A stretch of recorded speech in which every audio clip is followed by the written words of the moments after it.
Chris, firstly, what's the mood been like around the training ground after what's been a pretty positive few weeks? Yeah, it's been the atmosphere's been really good. Obviously, we had a late night in Sheffield, so a day off and then back in training today, and everyone's in good spirits. I think there's been a turnaround in terms of obviously the performances, the results, and you can see that the mood has changed with that. But the togetherness of the group and the squad has been the most pleasing for me. You can see they've all come together, which is really important. Do you feel like the team's doing anything different in these last few weeks compared to the previous block of games, or is it just the qualities that you speak about after some of the most recent games? I think we're playing more as a team now. I think we look more of a team. So, and within that, and that's quite a vague thing to say, but it's when games get tough or they get tight, and there's something that keeps you together and resilient in those times. And there's 11 on the pitch, and they have to be together, working together for each other. And I think that breeds better performances and results, and all the different challenges that come at you in a game. If you're not, working as a team enough, then it can affect you. So that side of it, I think we've been clinical, chances, and solid in our play. So very, very pleased. It's been a good run for us. There's no guarantees that continues. We have to earn it every single game, but definitely the attitude has been really pleasing. After 3 away games, will it be nice to get back on home soil this weekend?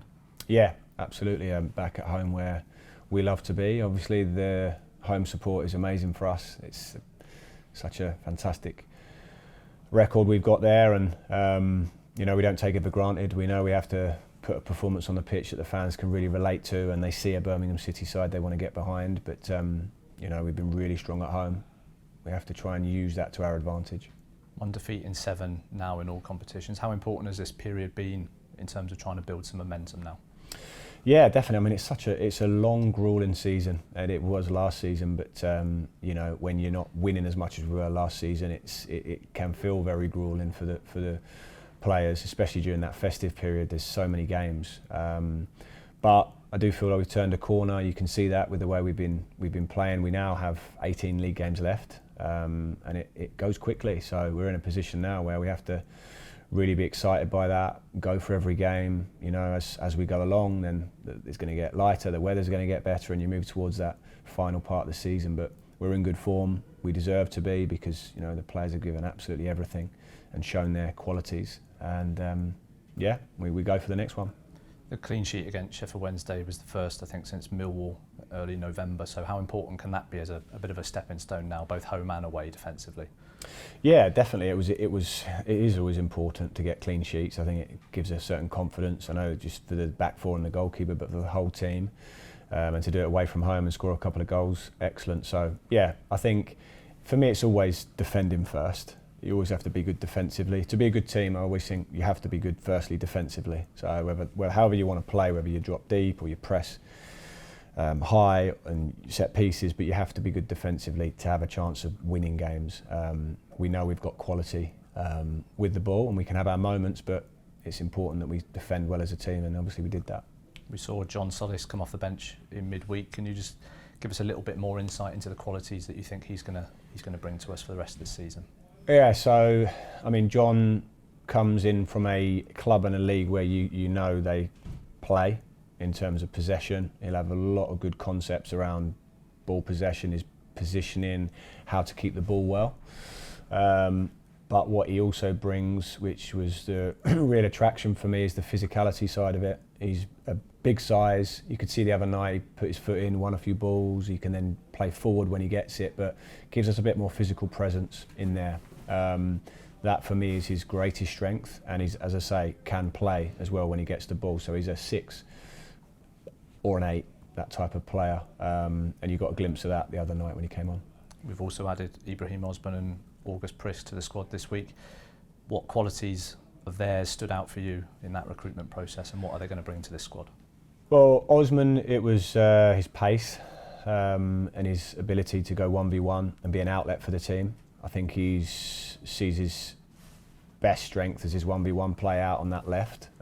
Like all wingers, they can do a job on both sides, and for us as a winger, it's a case of being on the outside, and then at times finding the pocket of space on the inside, and he can do that. He's done that, but his key asset would be his speed, and like I say, trying to be an outlet for the team. You know, we play with wingers pretty much all season.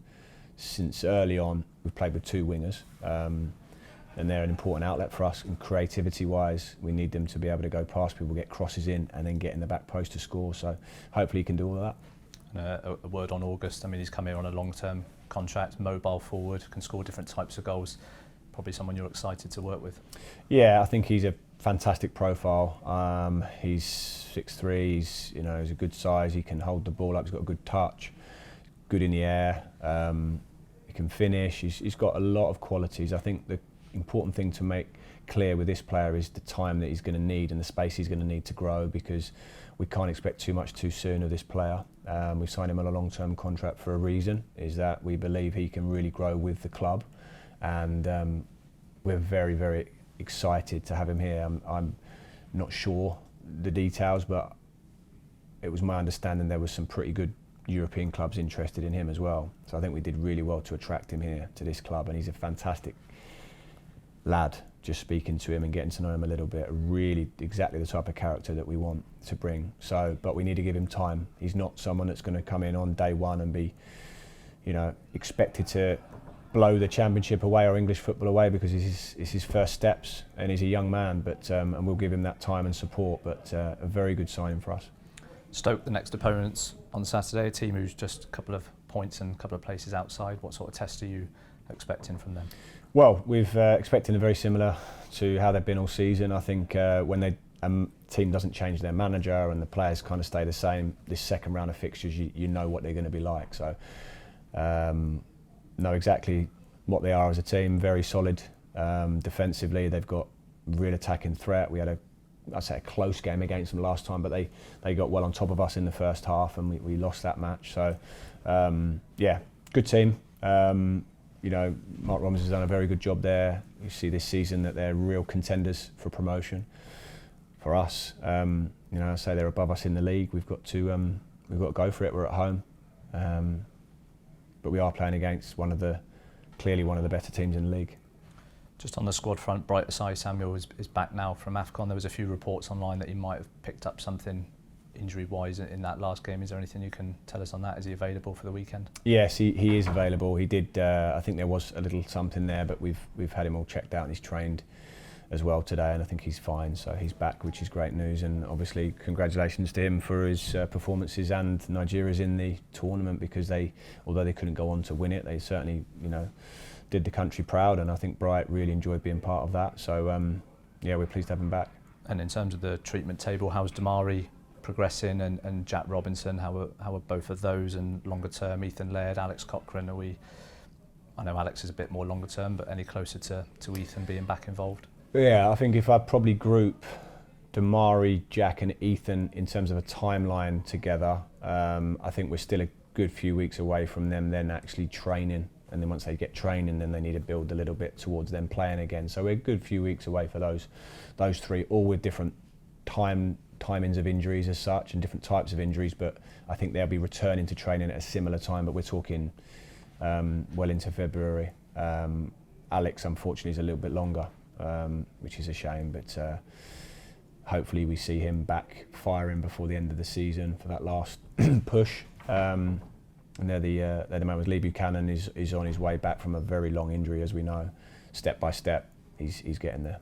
Just finally from me, Chris, Saturday's game marks the club's annual Arthur's Memorial Match Day, as we come together to remember the life of Arthur Labino Hughes. Just a word on his legacy and the importance of the power of football in coming together in moments like this.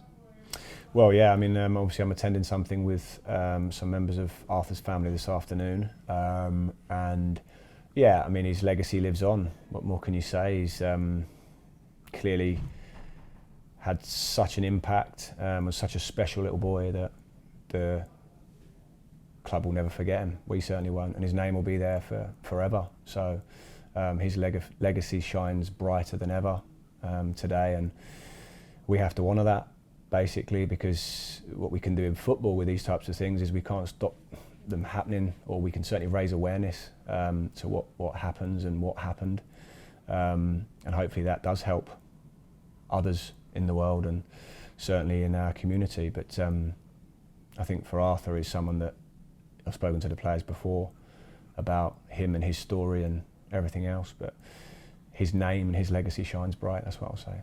Thank you.